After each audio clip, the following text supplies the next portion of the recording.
नमस्कार, जय हिंद साथियों। स्वागत है आपका हमारे ऑनलाइन प्लेटफॉर्म पे। और आज हम बात करेंगे hill state and central authority की। जैसा कि आपको मालूम है, जो हिल स्टेट्स है वो काफ़ी ज़्यादा अपना एशियंट हिस्ट्री से लेकर एविडेंसेस हमें दे रहे हैं। और जहाँ पर हम अगर बात करें अब लेटर ऑन मेडिवल पीरियड की या अर्ली मेडिवल पीरियड की, जिसमें कि जो हमारा पीरियड आता है वो आता है 8th सेंचुरी से लेकर 12th सेंचुरी तक मेजरली हम यहाँ पे देखते हैं। तो इसमें कहाँ तक हमारे पास जो साक्ष्य है या एविडेंसेस मिलते हैं कि भाई हिल स्टेट्स का जो कनेक्टिविटी रहा है वो सेंट्रल अथॉरिटी या जो हमारा पास सेंट्रल एशिया है वहाँ तक इसकी कनेक्टिविटी रही या सेंट्रल एशिया की कनेक्टिविटी हिल स्टेट के साथ रही है। तो इसके जो साक्ष्य मिलते हैं हमें वो हमें इससे मिलते हैं कि जो migrations and establishment of the forts वगैरह है या टेरिटरी है या रियासतें प्रिंसिपैलिटीज़ वगैरह है, उसका निर्माण यहाँ पे हमें देखने को मिलता है। तो अगर हम बात करें 8वीं और 12वीं शताब्दी की, तो ये भारत के लिए काफ़ी ज़्यादा उथल पुथल भरा पीरियड रहा है। यहाँ पर बहुत सारे आक्रमणकारी यहाँ पर लगातार बार बार आक्रमण करते रहे और इस आक्रमण से कुछ जो राजपूत थे, ठीक है, या आप बोल सकते हैं कि जो ब्रेव राजपूत थे, ठीक है, बहादुर राजपूत थे, ठीक है, तो वो अपना माइग्रेशन करते हैं रावी और यमुना नदी के आसपास और वहाँ पे अपने राज्यों या प्रांत का निर्माण करते हैं। और इनके जो फर्दर एस्टेब्लिशमेंट हमें देखने को मिलती है वो 15वीं और 16वीं शताब्दी के आसपास भी देखने को मिलती है, जहाँ पर ये कई अन्य रियासतों का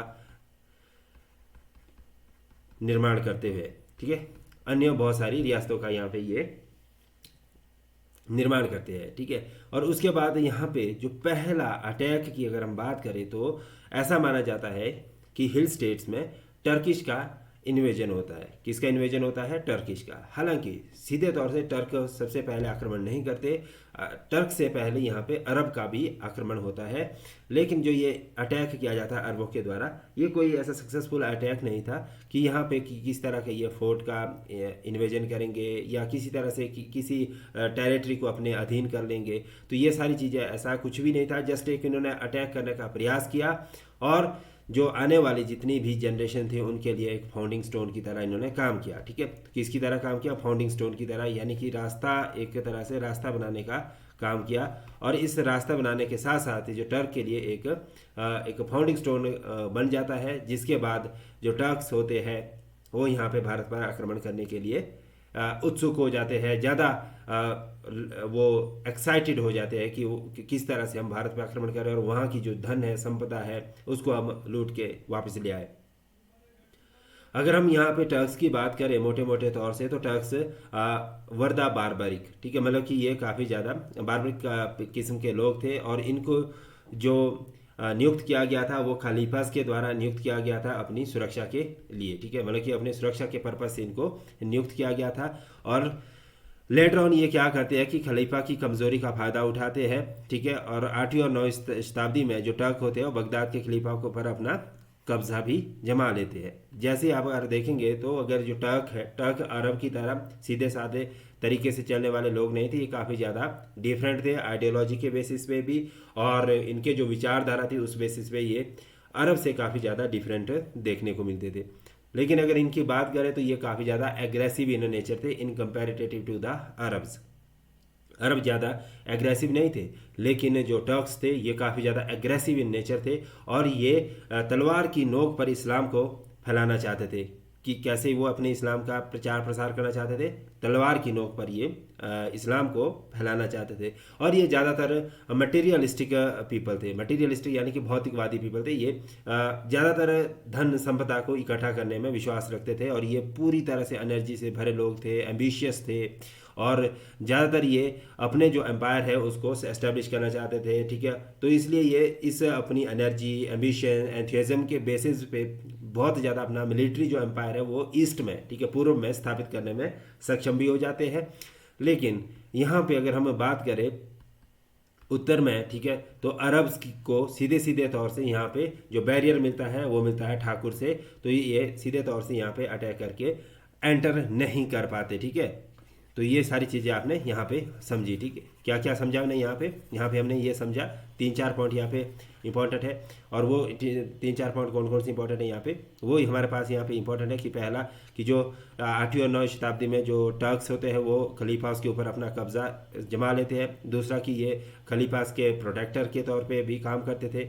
और तीसरा ये काफ़ी ज़्यादा एग्रेसिव इन नेचर थे, और चौथा ये जो तलवार की नोक पर इस्लाम को कबूल करने में विश्वास रखते थे, और ये भौतिकवादी नेचर के लोग थे।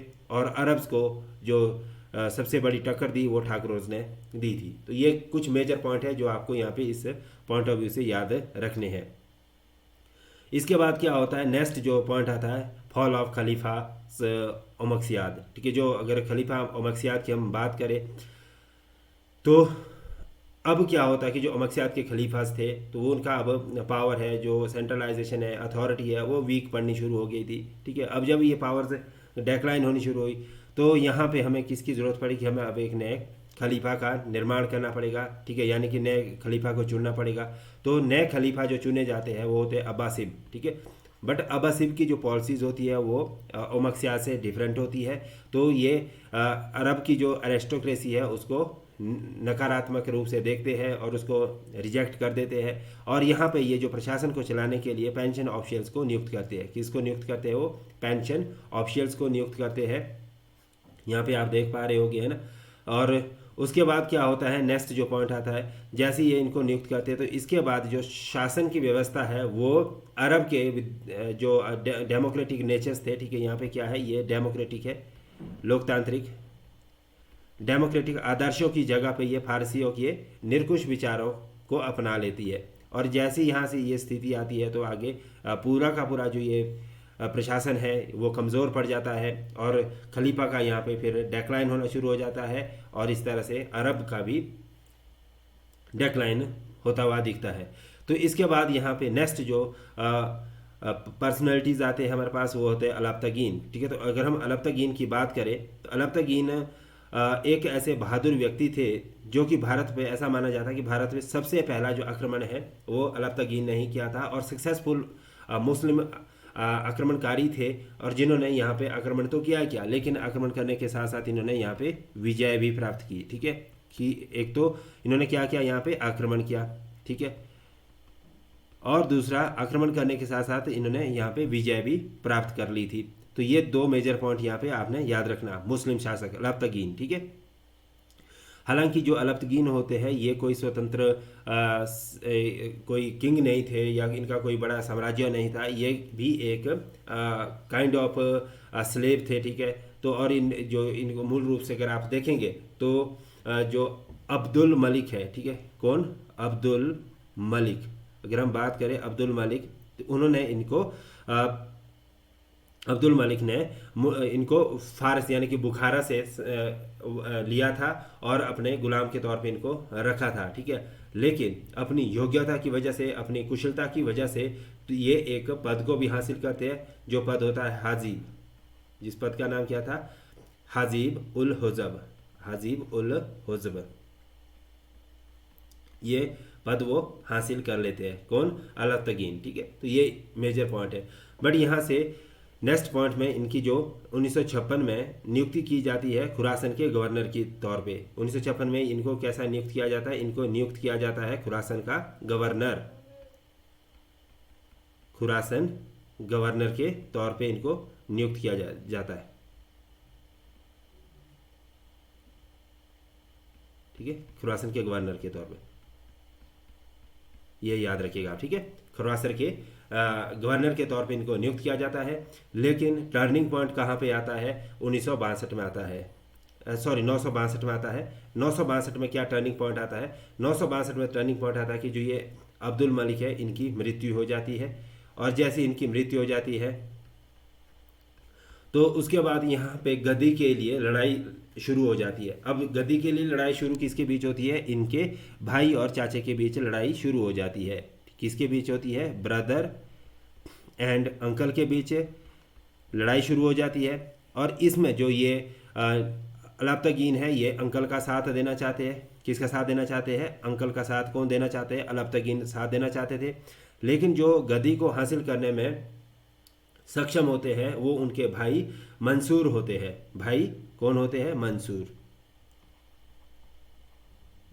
ठीक है, तो ये भाई मंसूर यहाँ पे गद्दी पे बैठ जाते हैं। ठीक है, तो अब यहाँ से जब इनके पास ये स्थिति आ जाती तो इस स्थिति के बाद ये सीधे तौर से तो कुछ नहीं कर पा रहे थे, क्योंकि इन्होंने ये एक तरह से ब्रदर के खिलाफ गए थे जब इन्होंने चाचा को सपोर्ट किया था। तो मंसूर के साथ इनका कोई सीधे तौर से कोई कनेक्टिविटी नहीं बन पाई थी अलफ्तगीन की।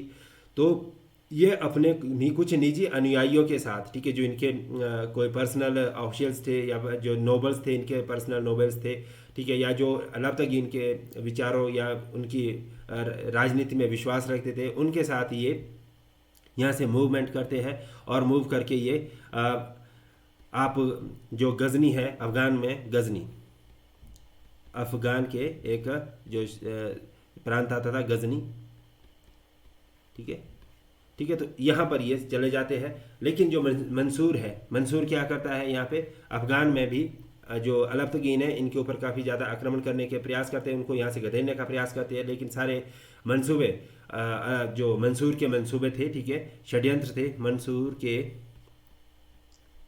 के जितने भी यहाँ पे षड्यंत्र रचे जाते हैं, षड्यंत्र जितने भी रचे जाते हैं, तो वो सारे के सारे षड्यंत्र यहाँ पे अब जो अलफ्तगीन है उनको खारिज कर देते हैं या उनको ध्वस्त कर देते हैं, ठीक है, ध्वस्त कर देते हैं, ठीक है। तो इस तरह से हम यहाँ पे पूरे के पूरे अलफ्तगीन की स्टोरी को समझ गए, ठीक है। बट 1963 में, ठीक है, यहाँ पे अगर आप देखेंगे तो 963 में, मैं बार बार 1900 बोल रहा हूँ, ठीक है, इनका क्या अभी 963 AD में इनकी मृत्यु हो जाती है, ठीक है, अलफ्तगीन मर जाते हैं, ठीक है। तो ये इनका एक छोटा सा इतिहास था। अभी इसके बाद नेक्स्ट चलेंगे सुबुक्तगीन की तरफ। तो इसके बाद अलफ्तगीन की मृत्यु के बाद फिर इसमें जो छोटे मोटे और जो शासक होते हैं उनके बाद, जैसे अबुल इसहाक या अबलख्तगीन या पेरेतगीन, वो गद्दी को संभालते हैं, लेकिन वो कुछ ज़्यादा लंबे समय तक शासन को संभाल नहीं पाते। और बाद में जो कुछ वो भारत के खिलाफ आक्रमण की जो रणनीति है वो भी अपनाते हैं, लेकिन वो इस रणनीति में सफल नहीं होते। बाद में कौन आते हैं? सुबुक्तगीन आते हैं। सुबुक्तगीन का जो पीरियड रहता है वो रहता है 977 से लेकर 97 AD तक। कब तक रहता है? 977 से लेकर 997 AD तक रहता है।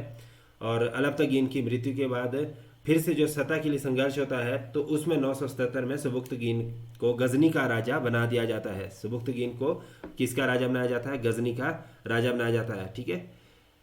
किंग ऑफ, आप यहाँ लिख सकते हैं गजनी,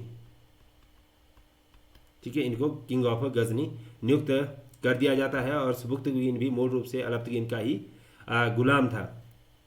ये क्या था? जो जैसे कि अलफ्तगीन किसका गुलाम था? अब्दुल मलिक का। तो सुबुक्तगीन अलफ्तगीन का गुलाम था, ठीक है।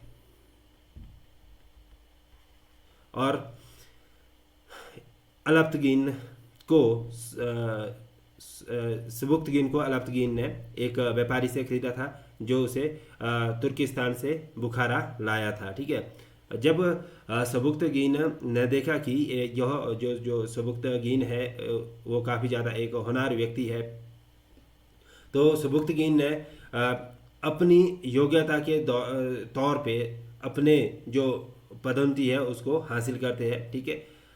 और ये अपनी पदोन्नति के बेसिस पे उन्हें एक जो टाइटल मिलता है, that was given the title of, आप यहाँ पे रखेंगे टाइटल ऑफ, ये इंपॉर्टेंट होता है कि भाई किसको कौन सा टाइटल मिला, अमीर उल उमरा, ठीक है। ये कौन सा टाइटल था? अमीर उल उमरा, ठीक है। तो ये पेपर के लिए इंपॉर्टेंट होते हैं, बाकी सारी चीज़ें कुछ भी इंपॉर्टेंट नहीं होती, ठीक है। बाकी तो स्टोरी बतानी पड़ती है पूरी की पूरी, बट कुछ एक की पॉइंट्स होते हैं वो आपको याद रखने होते हैं कि भाई जो अमीर उल उमरा है ये किसका टाइटल है? ये टाइटल दिया गया था सुबुक्तगीन को। और अगर हम यहाँ पे अलफ्तगीन की बात करें तो अलफ्तगीन के लिए कौन सा टाइटल दिया गया था? तो अलफ्तगीन के लिए जो टाइटल दिया गया था वो दिया गया था हाजिब उल हजब, ठीक है। तो ये दोनों पॉइंट आपने याद रखने हैं प्यारे बच्चों, ठीक है। तो इसके बाद नेक्स्ट चलेंगे, जो अलफ्तगीन होते हैं वो अपनी बेटी का विवाह सुबुक्तगीन से करते हैं, ठीक है। तो यहाँ पे क्या होता है? इनका बेटी का विवाह हो जाता है। बेटी का विवाह किससे होता है? सुबुक्तगीन से होता है। किसकी बेटी का विवाह होता है? ये अलफ्तगीन की बेटी का विवाह। तो ये अलफ्तगीन थे जो, ठीक है,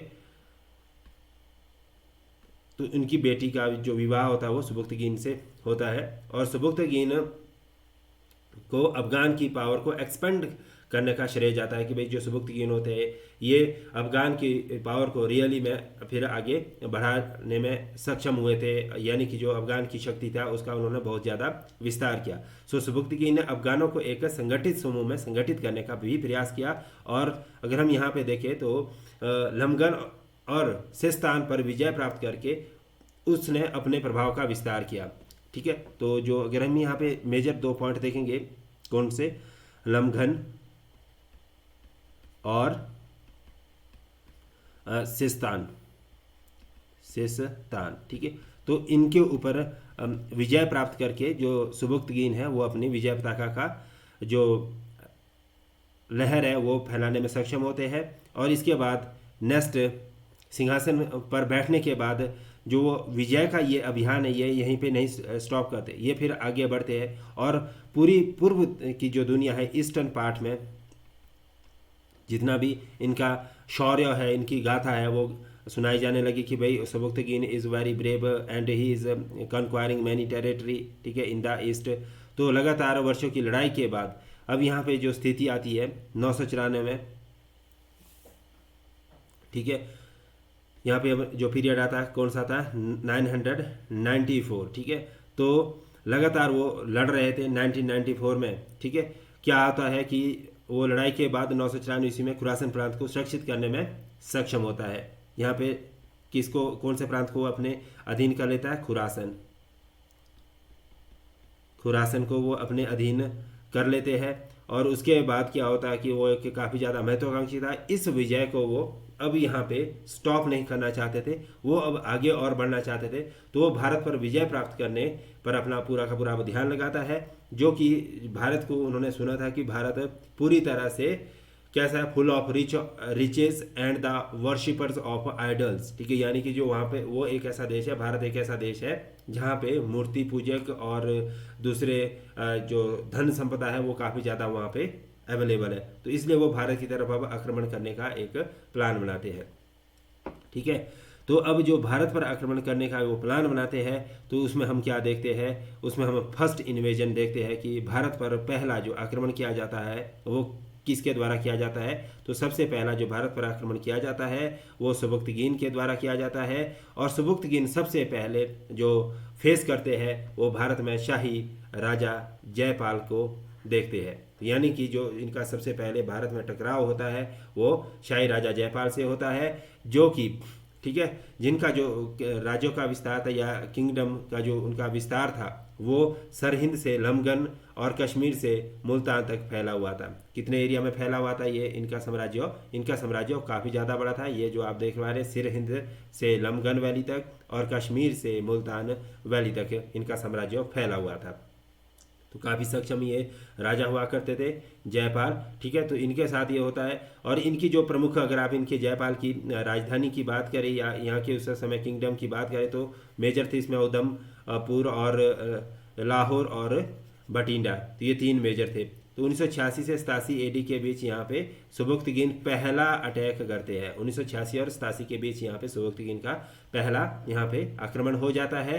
और इसी तरह से वो यहाँ पे काफ़ी ज़्यादा फोर्ट्स यानी जो किले और शहरों को अपने अधीन करने में सक्षम हो जाते हैं, ठीक है। जो कि उस समय पहले किसके अधीन हुआ करते थे, ये सारे किले और जितना भी ये यहाँ पे शहर थे ये काफिर के कब्जे में थे, काफिरों के कब्जे में थे। और मुसलमानों की ऊंटों और घोड़ों द्वारा नहीं रौंदे गए थे, ऐसा माना जाता है। लेकिन इसके बाद क्या होता है, जयपाल को जैसे ही इस खबर का पता चलता है कि यहाँ पे सुबुक्तगीन ने अटैक कर दिया है, तो इस सुबुक्तगीन के अटैक की खबर जयपाल के कानों में जैसे ही पहुँचती है तो वो अपने ट्रूप्स को इकट्ठा कर लेते हैं। और इसके बाद जयपाल अपनी सेना को इकट्ठा करके लमगन की घाटी की ओर चल पड़ते हैं, और जहां उनका सामना सुबुक्तगीन और उनके बेटे से होता है, ठीक है। और लड़ाई काफ़ी दिनों तक चलती है, लेकिन उसमें बीच में कहीं से ना जाने बर्फीला एक तूफान आ जाता है, ठीक है। तो उस बर्फीले तूफान की वजह से इनकी जो प्लानिंग है वो ध्वस्त हो जाती है। और इस प्लानिंग के ध्वस्त होने के बाद उनकी जो नेक्स्ट जो रणनीति होती है वो यहाँ पे कुछ इस तरह से चलती है कि मैं थोड़ा सा आपको यहाँ पे नेक्स्ट स्लाइड में थोड़ा सा डिटेल करके बताता हूँ। यहाँ पे सुबुक्तगीन क्या करते हैं, सुबुक्तगीन यहाँ पे फिर सुबुक्तगीन तो यहाँ पे लड़ रहे हैं, और यहाँ पे जो जयपाल होते हैं, जयपाल ऐसी परिस्थितियों में एक एक तरह की कोई प्लानिंग बनाते हैं, और उस प्लानिंग में वो शांति वार्ता के लिए सुबुक्तगीन को ऑफर करते हैं कि भाई आप हमारे साथ यहाँ पे शांति समझौता कर सकते हैं। यहाँ पे वो शांति की बात करते हैं, लेकिन जो सुबुक्तगीन होता है वो शर्तों को मानने के लिए तो तैयार हो जाते हैं, लेकिन जो उनका बेटा होता है सुबुक्तगीन का, तो वो होता है महमूद। ठीक है, महमूद, ठीक है, महमूद ये जो शांति समझौता है इसको मानने से इनकार कर देता है, और ये कहता है, महमूद क्या कहता है यहाँ पे, महमूद कहता है कि इसे हम इस्लाम और मुसलमानों के सम्मान के लिए जारी रखेंगे। यानी कि किसको जारी रखने की बात कर रही है, युद्ध को, कि भाई अगर हमने ये युद्ध ख़त्म कर दिया, खारिज कर दिया, यहीं पे शांति समझौता कर दिया, तो इससे इस्लाम और मुसलमानों के सम्मान को ठेस पहुंचेगी। तो हमने अगर उनके इस्लाम और मुसलमानों के सम्मान को मजबूत करना है, उनके सम्मान की रक्षा करनी है, तो हमें ये युद्ध जारी रखना पड़ेगा। लेकिन इसके बाद क्या होता है कि जब ये शांति समझौता नहीं होता, अपने उसने क्या है कि इसमें एक और लाइन उन्होंने ऐड की थी, उसने अपने पिता के इन कुछ एक शब्दों को इस तरह से लिखा था कि शांति के लिए ना तो रो। ठीक है, इसमें क्या कहा था, जो इसमें सुबुक्तगीन ने कहा था, तो शांति के लिए उसने क्या कहा था कि शांति के लिए ना तो हमें रोना चाहिए और ना ही इसकी मांग करनी चाहिए। ठीक है, क्या कहना चाहिए, ना शांति के लिए रोना चाहिए और ना ही इसके लिए इसकी कोई हमें खास मांग करनी चाहिए। ठीक है, क्योंकि तुम सर्वोच्च हो और ईश्वर तुम्हारे साथ है और तुम्हारे मामलों को विफल नहीं होने देगा। ठीक है, तो अपनी प्रारंभिक विफलता के बावजूद जयपाल ने सुबुक्तगीन को एक संदेश इसके संदर्भ में लिखा कि तुमने हिंदुओं की अभी उग्रता देखी है। क्या उसमें क्या संदेश लिखा उन्होंने कि तुमने हिंदुओं की अभी तक की उग्रता देखी है, पर जब भी कोई विपत्ति हिंदुओं के ऊपर आती है, तो जैसा भी समय हो, ठीक है, जब भी ऐसा कभी कोई समय आता है तो वो अपने को मृत्यु दंड देने से भी नहीं कतराते। यानी कि अगर मान लो कि उन्हें ऐसी कोई परिस्थिति में जहाँ पे उन्हें अपनी जान देनी पड़े, तो उस परिस्थिति से भी वो नहीं घबराते। तो अगर आप, उन्होंने ये भी उसमें संदेश दिया जयपाल ने कि अगर आप का मंशा यहाँ पे धन संपदा को लूटना है और यहाँ की सेना को लूटना है, ठीक है, सेना का लूटना है, हाथी घोड़े वगैरह आदि आप यहाँ से ले जाना चाहते हैं, तो ऐसी स्थिति में, या यहाँ की जो हमारी सेना है, ठीक है, उसको ले जाना चाहते हैं, तो ऐसी स्थिति में हम क्या करेंगे कि हम यहाँ पे कठोर निर्णय लेने के लिए तैयार हो जाएंगे, और इसके बाद हमारे पास कोई विकल्प नहीं है। तो ऐसे में हम क्या करेंगे कि अपनी सारी की सारी जो जितनी भी संपदा है, या हाथी है, ठीक है, हाथी या घोड़े है, या दूसरी जो भी हमारे पास सेना है, सैन्य शक्ति है, उसको हम खुद ही नष्ट कर देंगे, और तुम्हारे हाथ में यहाँ पे केवल और केवल क्या लगेगा, कंकड़ और पत्थर ही लगेंगे। तुम्हें यहाँ से किसी तरह की कोई खास धन संपदा एकत्रित करने का मौका नहीं मिलेगा। ठीक है, तो ये एक मेजर यहाँ पे टर्निंग पॉइंट देखने को मिलता था। ठीक है, तो इसके बाद उन्होंने ये कहा कि तुम्हें यहाँ पर सिर्फ और सिर्फ लाशों के ढेर देखने को मिलेंगे, जिससे कि तुम्हारी जो मंशा है वो कहीं ना कहीं खारिज हो जाएगी। ठीक है, तो इस तरह से अब यहाँ पे क्या होता है, जयपाल ने शांति का एक प्रस्ताव द्वारा से रखा, और इस शांति के प्रस्ताव में, ठीक है, क्या होता है कि जयपाल ने 10 लाख दिरम, कितने, 10 लाख दिरम, ठीक है, और साथ में 50 हाथी, 50 हाथी, और अपने राज्यों के कुछ शहर, ठीक है, जो उनका राज्य था उसके कुछ शहर, ठीक है, इसके कुछ शहर या और कुछ किलो पर, शहर और किलो पर, कुछ शहर और किलो पर कर देने के लिए सहमति बनाई कि भाई हम ये कुछ शहर उनके नाम कर दिए और 10 लाख दिरहम दे दिया और 50 हाथी दे दिए, कुछ शहरों के ऊपर कर देने की जो बात आती है उसके ऊपर भी सहमति बनाई, और इस तरह से जो सुबुक्तगीन के साथ है वो संधि हो जाती है। और संधि होने के बाद सुबुक्तगीन के पास 2 बंधक भी भेजे गए। ठीक है, यानी कि जो वहाँ पे उनके पास सुबुक्तगीन के पास एज ए गारंटी के तौर पे रहेंगे। तो that is the deal of Sabuktigin and Jaipal Singh. लेकिन जयपाल यहाँ पे रुकते नहीं हैं। जयपाल आगे बढ़ते हैं और जयपाल क्या करते हैं, यहाँ पे चालाकी करते हैं। क्या करते हैं यहाँ पे जयपाल? चालाकी करते हैं और वो इस संधि की जो टर्म्स थी उसका वायलेशन करते हैं। और इस वायलेशन की वजह से क्या होता है, सुबुक्तगीन जो यहाँ पे सुबुक्तगीन क्या करते हैं, जो ऑफिसर्स थे, ठीक है, किसके, सुबुक्तगीन के ऑफिसर्स थे, उनको जयपाल अपने कारागार में डाल देते हैं, उनको बंदी बना लेते हैं, ठीक है। और इस तरह से जैसे ही इसका पता किसको चलता है, सुबुक्तगीन को पता चलता है, तो सुबुक्तगीन सीधे तौर से भारत की तरफ कूच करते हैं। और यहाँ पे जयपाल की जो दुष्टता थी उसको, और दुष्टता या आप कह सकते हैं कि जो उन्होंने, आप बोल सकते हैं कि जो बेवफाई की थी, ठीक है, संधि का जो उल्लंघन किया था, तो उसको उसके खिलाफ उन्होंने उनको दंडित करने के लिए भारत की तरफ अपने कदम बढ़ाए कि भाई अब हम यहाँ पे उनको पूरी तरह से ध्वस्त करेंगे। और जयपाल की सीमावर्ती भूमि को भी उन्होंने पूरा का पूरा उस समय तबाह कर लिया और नमगन शहर पर अपना कब्जा कर लिया, ठीक है। अब जयपाल क्या करते हैं, ठीक है, जयपाल ने देखा कि उसके सरदार और गिद्धों और लकड़बग्घों का भोजन बन गए हैं और उसकी भुजाएं भी कमज़ोर हो गई है, किसकी, सुबुक्तगीन की, ठीक है। और तो उसने मुसलमानों के विरुद्ध एक बार फिर से लड़ने का संकल्प किया और 1991 ईस्वी में अजमेर में कलिंजर और कनौज के शासकों का एक संघ बनाया। और उसके बाद क्या करते हैं, वो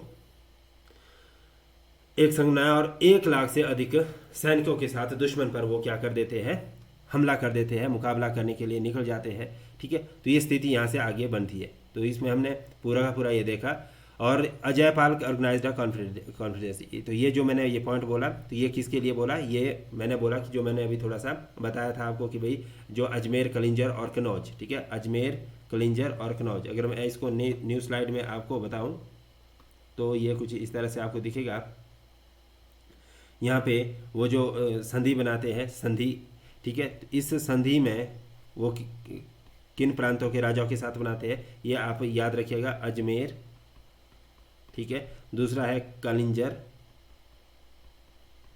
और तीसरा है आपका कनौज, ठीक है, ये है कनौज, इस तरह से आप लिखेंगे इसको, कनौज, ठीक है, कनौज, ठीक है। तो ये इसको अगर आप इंग्लिश में लिखेंगे तो ज़्यादा बेहतर समझ आएगा, ठीक है। तो ये कनौज था, ठीक है। तो इनके साथ ये संधि बनाते हैं और इस संधि के बाद लगभग 1 लाख से अधिक की सेना के साथ ये आक्रमण करते हैं, दुश्मन पर मुकाबला करने के लिए निकल जाते हैं। और बाद में क्या होता है, क्या स्थिति ये आती है कि जो जयपाल होते हैं इनकी बहुत बुरे तरीके से हार हो जाती है। और इस हार के बाद उनको 200, ठीक है, 200 युद्ध वाले हाथी सुबुक्तगीन को देने पड़ते हैं और बहुत सारा माल भी देना पड़ता है। और इस तरह से सुबुक्तगीन की संप्रभुता को, या आप बोल सकते हैं कि उनकी सोवरनिटी को जयपाल एक्सेप्ट करते हैं। और सुबुक्तगीन ने अपने एक अधिकारी को 10,000, कितने, 10,000 घोड़े के साथ, ठीक है, पेशावर के सरकार में नियुक्त किया, ठीक है। कौन सी सरकार में, पेशावर की सरकार में नियुक्त करते हैं यहाँ पे। और उसके बाद जब सुबुक्तगीन आगे बढ़ता है, ठीक है, तो उससे पहले 1997 ईस्वी में निरंतर युद्धों और विजयों से थक कर उसकी मृत्यु हो जाती है। और उसने इस मृत्यु में कब, जो सुबुक्तगीन है उसकी मृत्यु कब होती है, 997 ईस्वी में इसकी मृत्यु हो जाती है। कब हो जाती है, 997 ईस्वी में उसकी मृत्यु हो जाती है। और इस मृत्यु के बाद ऐसा नहीं है कि ये कोई साम्राज्य जो इन्होंने बनाया था अभी तक वो ख़त्म हो जाएगा। जो इनके बेटा था दैट वाज महमूद, तो उसके लिए इन्होंने काफ़ी बहुत बड़ी संपदा अपने पीछे छोड़ रखी थी, बहुत बड़ा साम्राज्य इनके लिए जीत के रखा था। तो इनको बस उस साम्राज्य का आगे विस्तार करना था और उसको संभाल के रखना था। अब लगभग आप बात करें यहाँ से एक नई स्थिति की, ठीक है, तो ये महमूद के पूरे का पूरा अटैक की बात की जाती है। तो महमूद गजनी को अगर हम नेक्स्ट पॉइंट ऑफ व्यू से देखें, ठीक है, तो इस तरह से कि महमूद ऑफ गजनी, ठीक है, जो महमूद ऑफ गजनी है, महमूद गजनी के नाम से भी इसको प्रचलित किया गया है, ठीक है। तो महमूद ऑफ गजनी अपने पिता की जो थ्रोन है उसको एक्वायर कर देते हैं 997 में, ठीक है। तो 997 के बाद वो राजा बन जाते हैं और भारत पर वो पहला जो आक्रमण करते हैं वो 1001 एडी में करते हैं। कब करते हैं भारत पर? महमूद गजनी 1001 एडी में यहाँ पे भारत पर पहला आक्रमण कर देते हैं। और ये जो अपना जो आक्रमण का सिलसिला है ये लगातार करते करते करते करते जो इनका चौथी बारी का जो प्रयास होता है 1009 ईस्वी में, ये एक बहुत बड़ी हिंदू सेना को हराने के बाद पंजाब में प्रवेश करता है, ठीक है। और पहाड़ी जो तलहटी होती है के पास नदियों को पार करते हुए नगरकोट कांगड़ा की भी घेराबंदी करने में सक्षम हो जाता है, ठीक है। कब? 1009 ईस्वी के बाद, ठीक है। ये किस कि नगरकोट अगर आप देखेंगे तो कब की बात है ये? नगरकोट का जो घेराबंदी की जाती है वो 1009 ईस्वी के आसपास कर ली जाती है। और इसके बाद नेक्स्ट जो हमारे पास स्टेप आता है दैट इज़ कि 1009 Mahmud after defeating the large Hindu army advanced into the Punjab and crossing the large river near the foot of the hills laid siege to the Nagarkot Kangra, ठीक है। तो ये यहाँ से मेजर चीज़ें आ जाती है। अब यहाँ से आगे हमारे पास नेक्स्ट जो पॉइंट आता है दैट इज़ मेडिवल्स इन्वेडर्स। ये थे अर्ली मेडिवल्स। अब जो हमारे पास मेजर मेडिवल इन्वेडर्स है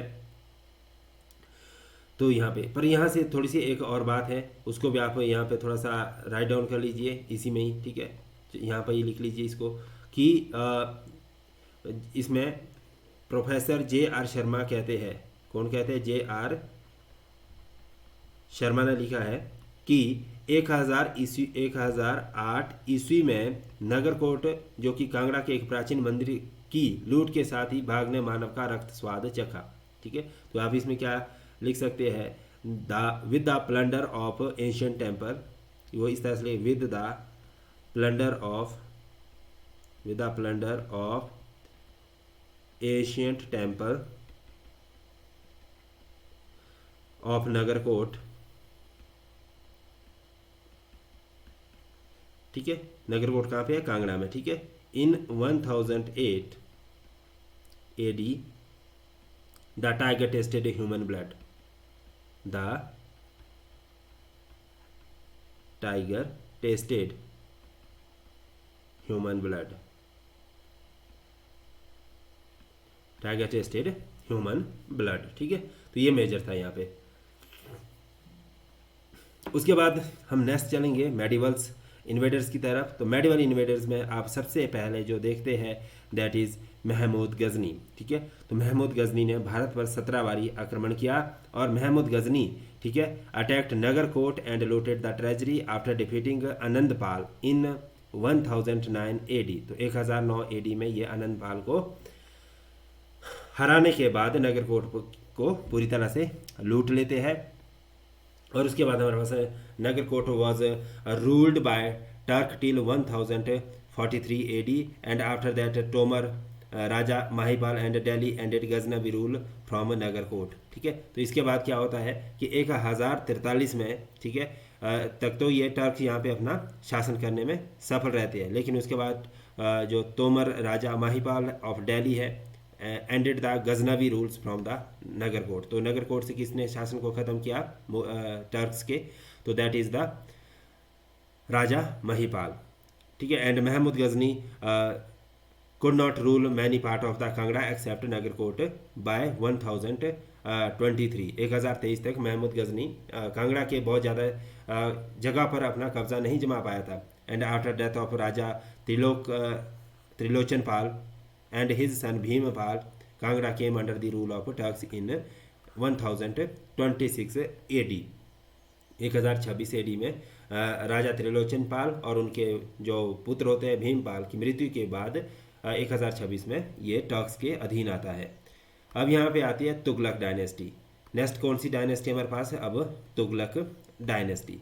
तो तुगलक डायनेस्टी में हम क्या देखते हैं? सबसे पहले जो यहाँ पे नाम आता है दैट इज़ फिरोज शाह तुगलक। 1351 से 1388 के बीच का इनका शासन रहता है। और 1360 AD में king Rupchand of Kangra robbed till the plain of Delhi with his army. मतलब जो रूपचंद होते हैं वो लूटपाट करके दिल्ली तक चले जाते हैं, पूरे के पूरे प्रांत में लूटपाट करते हैं। लेकिन इससे क्या होता है कि जो फिरोज शाह तुगलक है वो नगरकोट की तरफ आक्रमण करना शुरू कर देते हैं। क्यों? क्योंकि ये इस लूटपाट से दुखी हो जाते हैं। तो 1361 AD to teach the lesson to the king of Rupchand of Kangra, मतलब कि फिर ये जो रूपचंद हैं उनको एक सबक सिखाना चाहते थे। ठीक है, तो इस तरह से Kangra's expedition with the siege of Nagarkot and mention in the Tarikh Firoz फरिश्ता और तारीख फिरोज शाही। तो इसका जो हमें मेंशन मिलता है, कहाँ कहाँ मिलता है, कांगड़ा के जो एक्सपेडिशन फिरोज शाह तुगलक के द्वारा की जाती है तो वो हमें मिलता है तारीख फिरोज फरिश्ता और तारीख फिरोज शाही। ठीक है, तो ये 2 बुक्स है, तो इससे हमें एविडेंसेस मिलते हैं। उसके बाद क्या होता है, जो किंग रूपचंद है and Firoz Shah Tughlaq were subsequently reconciled and seized was lifted from Nagarkot. So Rupchand accepted the subjections of Firoz Shah Tughlaq. ठीक है, इसके बाद जो रूपचंद है वो फिरोज शाह तुगलक की सुजेनिटी को एक्सेप्ट कर लेते हैं। और उसके बाद जो फिरोज शाह तुगलक है went to Jwalamukhi after the agreement of 1365 and took 1300 Sanskrit books to be translated into the Persian. ठीक है, तो यहाँ से जो फिरोज शाह तुगलक है वो 1300 जो यहाँ बुक्स थी रखी हुई उसको पर्शियन भाषा में ट्रांसलेट करने का काम भी करते हैं। तो ये कब किया जाता है? 1365 में किया जाता है। तो ये इंपॉर्टेंट है, ये कई बारी पेपर में पूछा गया है। कौन सा पॉइंट पेपर के लिए इंपॉर्टेंट है आपके लिए, बाकी स्टोरी तो आपको समझनी है, बट इसके साथ साथ जो इंपॉर्टेंट पॉइंट है वो भी आपको याद रखने हैं। तो ये वाला जो पॉइंट है ज्वालामुखी वाला कि ठीक है, ज्वालामुखी में कितनी बुक्स का संग्रहालय था, वो 1300 था। 1300 बुक्स को ट्रांसलेट, ठीक है, इसमें संस्कृत बुक्स थी, उसको ट्रांसलेट किस भाषा में किया गया था? पर्शियन भाषा में किया गया था। और कब किया गया था? 1365 में किया गया था। और किसके द्वारा किया गया था?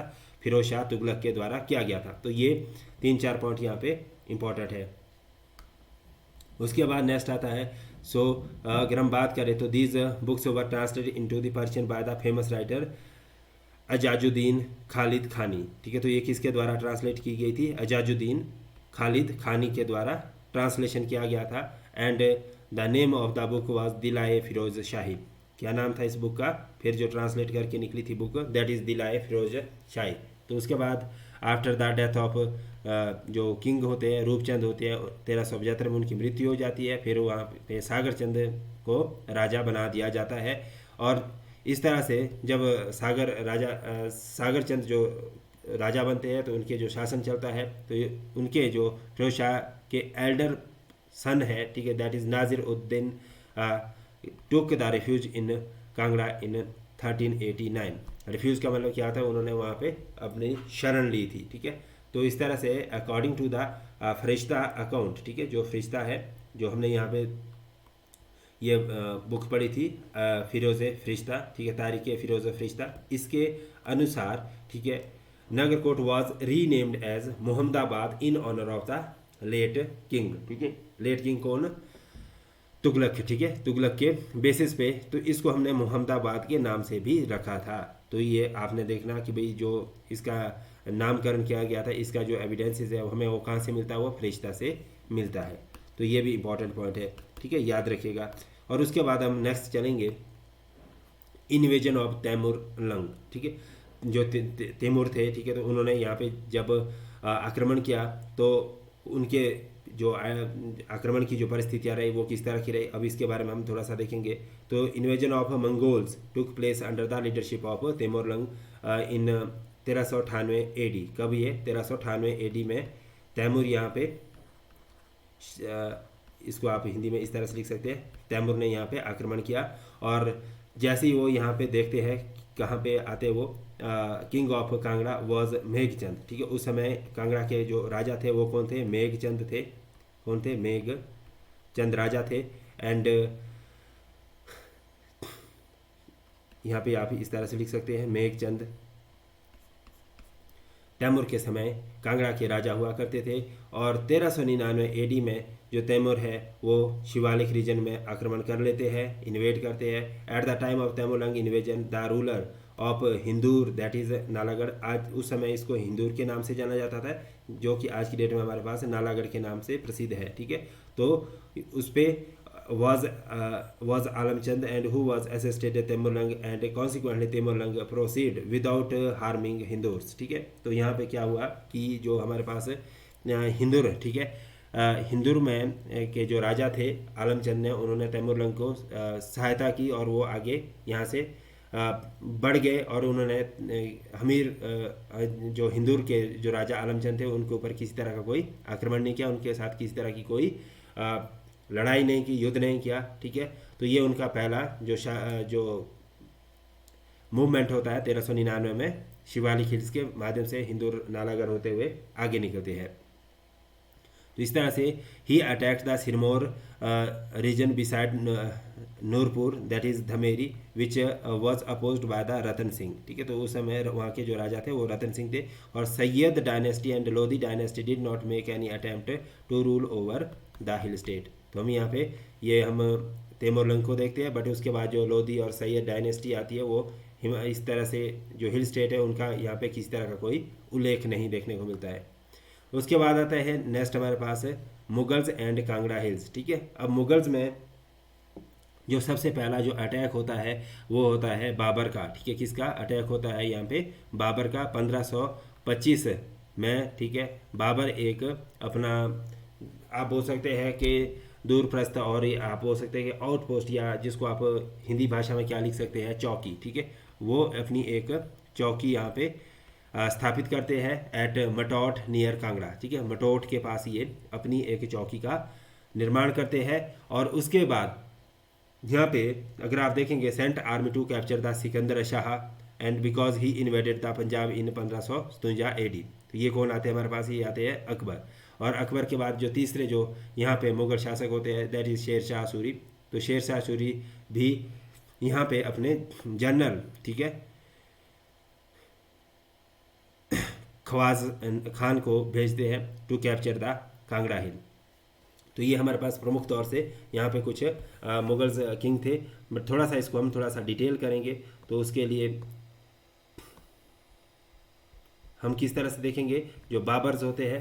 ठीक है, तो बाबर किस तरह से अटैक करते हैं और जो अकबर है, शेर शाह सूरी है, तो इन तीनों के जो आक्रमण है उसको हम यहाँ पे प्रॉपरली देखने का प्रयास करेंगे।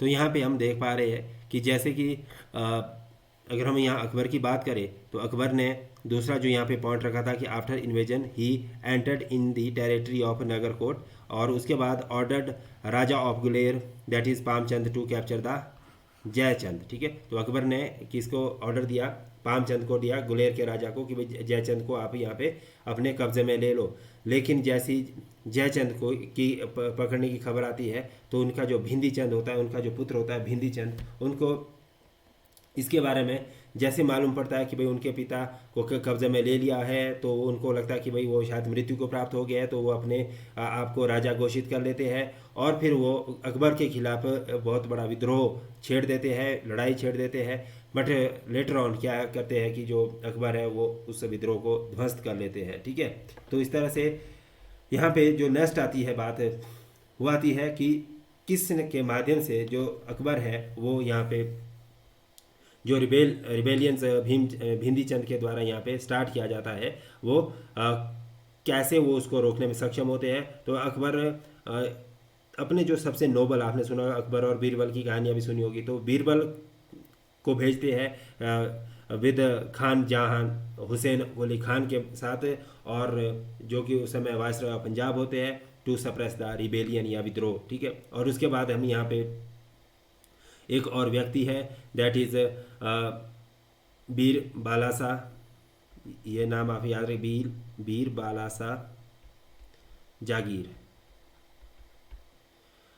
ठीक है, तो इनको टेरिटरी का अधिकारी बना दिया जाता है। ठीक है, जो ये टेरिटरी विन करते हैं वो उसको सुपरसीड करते हैं, तो उसका जो पूरा का पूरा शासन है वो इनको बीर बालासाग जागीर को दे दिया जाता है। और इसके बाद अब जो खान जहाँ हुसैन है और कुली खान है, उनको दोबारा से नगरकोट फोर्ट को कैप्चर करने के लिए, ठीक है, जो नगरकोट फोर्ट होता है उनको कैप्चर करने के लिए पठानकोट और नूरपुर के माध्यम से, पठानकोट और नूरपुर, ठीक है, इस दोनों रास्ते से नगरकोट फोर्ट को, नगरकोट फोर्ट को कब्जा करने के लिए भेज दिया जाता है। ठीक है, तो इस तरह से जो कोटला फोर्ट होता है वो भी मुगल आर्मी के द्वारा राजा ऑफ कांगड़ा से छीन के, ठीक है, गुलेर के राजा को दे दिया जाता है। ठीक है, कौन सा? कोटला फोर्ट। ठीक है, यहाँ पे मैं लिख लेता हूँ कोटला फोर्ट।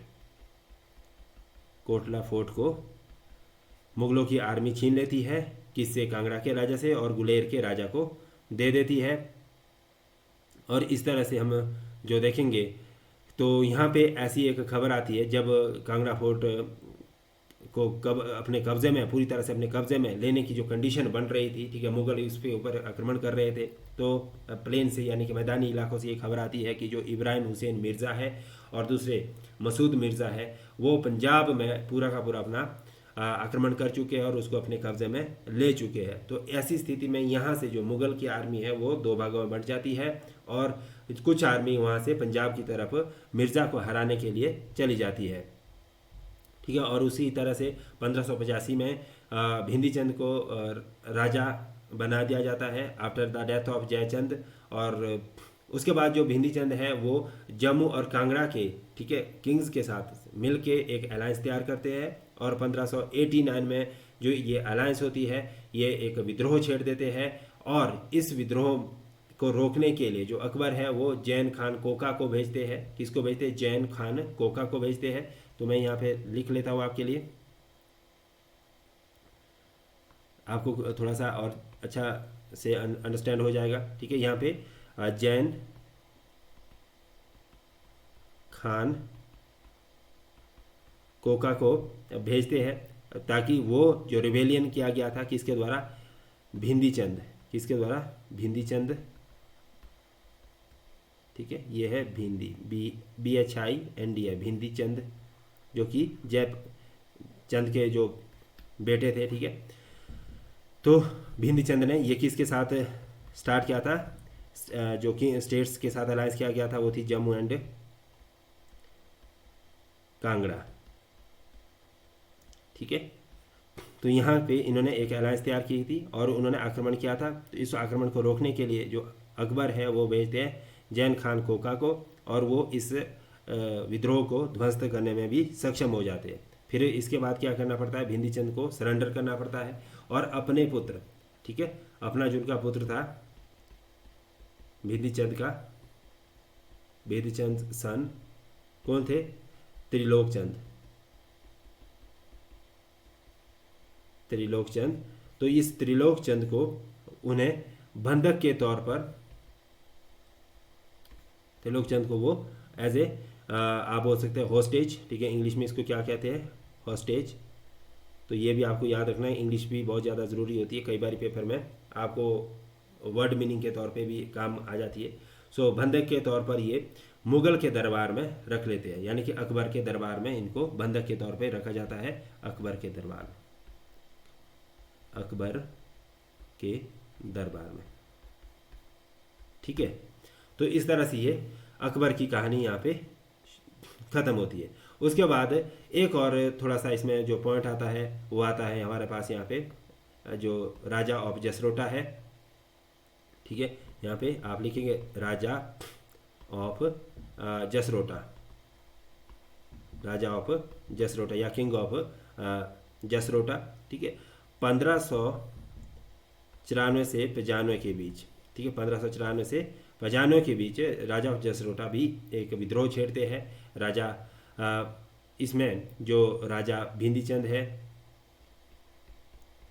राजा भिंदी चंद, ठीक है,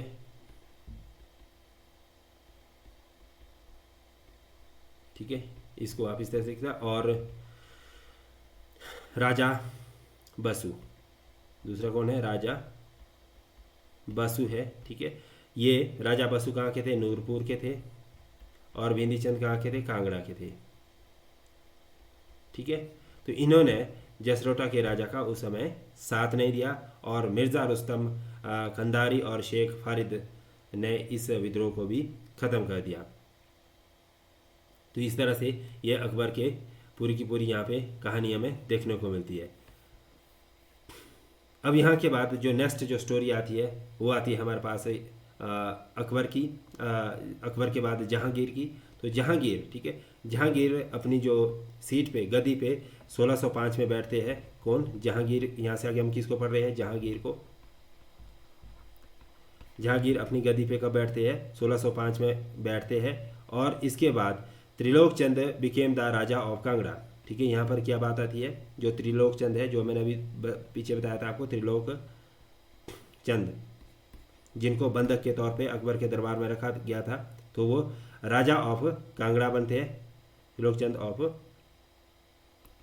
ठीक है, यानी कि बिकेम किंग ऑफ कांगड़ा, ठीक है।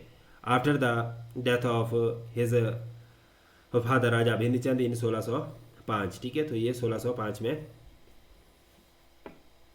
राजा बन जाते हैं। और उसके बाद क्या होता है कि in 1615 AD Jahangir sent his alliance Raja Surajmal, ठीक है। इसमें जो जहांगीर है वो दो व्यक्तियों को भेजते हैं, जो जिसमें कि एक आता है राजा सूरजमल और दूसरे जो व्यक्ति होते हैं राजा सूरजमल, ठीक है। और ये कहाँ से थे? ये नूरपुर से थे। दूसरे Murtaza Khan to capture the Kangra, ठीक है। तो यहाँ पे ये जहांगीर इन दो व्यक्तियों को भेजते हैं ताकि वो जो कांगड़ा फोर्ट है उसको अपने कब्जे में ले सके। बट सम कंट्रोवर्सी की वजह से ये प्लान सक्सेस नहीं हो जाता है। तो इस तरह से जो ये प्लान है इसको पोस्टपोन किया जाता है। और इसके बाद जो मुर्तज़ा खान है उनकी भी मृत्यु हो जाती है। तो उसके बाद जो दूसरा इसमें प्रयास किया जाता है यहाँ से, ठीक है। तो दूसरा जो प्रयास किया जाएगा, ठीक है। तो मैं ये थोड़ा सा इसमें पीपीटी की स्लाइड ऐड कर लेता हूँ। उसके बाद यहाँ पे हम नेक्स्ट देखेंगे कि जो दूसरा इसमें अटैम्प्ट किया जाता है वो राजा मानसिंह के द्वारा किया जाता है। राजा मानसिंह, ये जहांगीर के समय का सारा पढ़ रहे हैं हम, ठीक है। राजा मानसिंह यहाँ पे दूसरा अटैम्प्ट किया जाता है। तो उस समय जो यहाँ पे राजा होते हैं वो होते हैं राजा मानसिंह ऑफ जयपुर। तो इस तरह से यहाँ पे जो दूसरा प्रयास किया जाता है वो जयपुर के राजा मानसिंह के द्वारा किया जाता है। जयपुर किंग कौन थे? राजा मानसिंह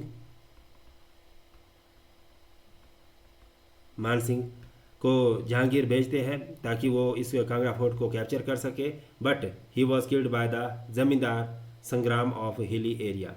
तो इनको मार दिया जाता है किसके द्वारा? जमींदार। ये आप याद रखिए, जमींदार संग्राम ऑफ द हिल एरिया, ठीक है। मतलब कि जो पहाड़ी राज्यों में जमींदार संग्राम चल रहा था तो उसमें राजा मान सिंह की भी मृत्यु हो जाती है। फिर अगेन 1617 AD में जहांगीर नेक्स्ट अलायंस बनाते हैं, ठीक है। तो इस अलायंस में वो राजा सूरजमल ऑफ नूरपुर और शाह कुली खान मोहम्मद ताकी को कांगड़ा को कैप्चर करने के लिए भेजते हैं। किसको? एक तो सूरजमल को, जो मैंने पहले भी लिखा था, सूरजमल, और दूसरा शाह कुली खान और कुली खान मोहम्मद ताकी।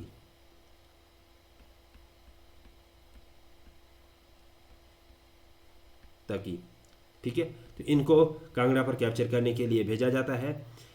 तो ये ऐसे सेम स्टोरी यहाँ पे भी रिपीट होती है, ठीक है।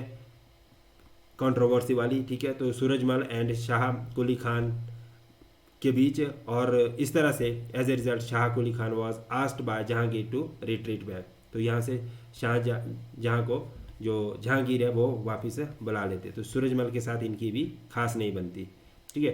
तो उसके बाद जो नेक्स्ट आता है, इस तरह से अब जो राजा सूरजमल है, he started to send away imperial troops to his Jagir and broke out into the rebellion against Mughal. अब यहाँ से जो राजा सूरजमल है वो मुगलों के खिलाफ अपना मोर्चा खोल देते हैं, और इस तरह से Jahangir sent the most able man that is Raja Sundar Das to suppress the rebellion, and Raja Surajmal fled away to the Mankote fort, from there to Nurpur fort, and then fled to Taragarh fort in the Chamba, where he died in 1619 AD। तो इस तरह से ये कहानी मुगलों के साथ की भी ख़त्म हो जाती है। तो Kangra fort came under the Mughals in 1620। तो आप यहाँ पे क्या लिख सकते हैं कि जो पेपर के लिए इम्पोर्टेंट है, Kangra fort came under the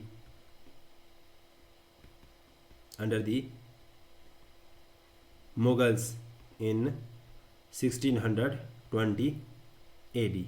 ये आपके पेपर के लिए इम्पोर्टेंट है। क्या इम्पोर्टेंट है पेपर के लिए? इम्पोर्टेंट कि जो कांगड़ा फोर्ट है वो मुगलों के अधीन कब आया, तो ये 1620 AD में मुगलों के अधीन आ गया था, ठीक है।